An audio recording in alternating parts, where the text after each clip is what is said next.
Welcome back to the restoration journey of the 1986 Nissan B12. On this video, we are proceeding with body filler, sanding, primer and finally paint. Along the way, we faced many challenges, among them poor mechanics work ethic, weather bars that didn't fit and unplanned parts replacement. Every detail counts and we have to get it right. We began by applying body filler to smooth out years of wear and tear. It was a messy, slow process, but it was important to ensure we got smoothed out panels.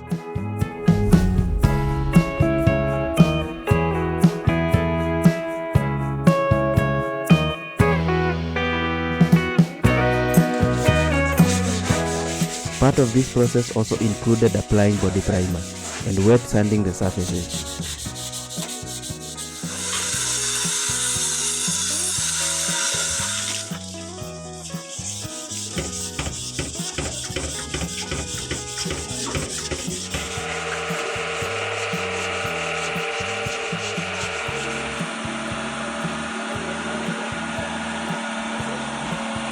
Once done with the body filler and primer, we proceeded to apply the undercoat, and then we moved on to the final paint.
Unfortunately, delays and poor workmanship continue to follow us. There are paint runs which I plan on fixing myself and probably get into car detailing.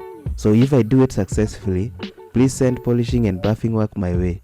I've also noticed some spots, especially inside the doors, which were missed entirely. It is a far cry from perfect, but it's a transformation nonetheless. Along the way, other issues popped up. One was the fitting above the cowl. The old piece wouldn't go back in because it had been worn down from repeated welding. So I had to get a new one, quote unquote, just to keep things looking neat. Initially, I had planned to replace all the door rubbers, but things didn't go as planned. I had bought new rubbers for each door and boot. Despite searching, I couldn't find ones that would, so I ended up reinstalling the old rubbers. Adding to the setback, the rear right rubber was misplaced, and we couldn't track it down. So currently, I'm moving around with a poorly sealed rear right door. After nearly 3 weeks, the car has a fresh new look. Not flawless, but a big step forward.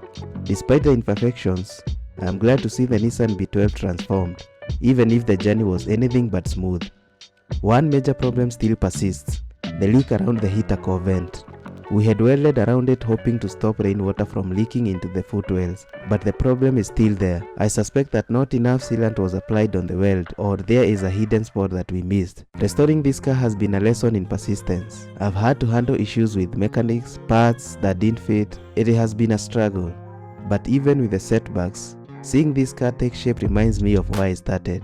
If you have enjoyed this video and the journey, please like, subscribe and hit the notification bell. I'm looking forward to what the future holds. Thank you and see you on the next video.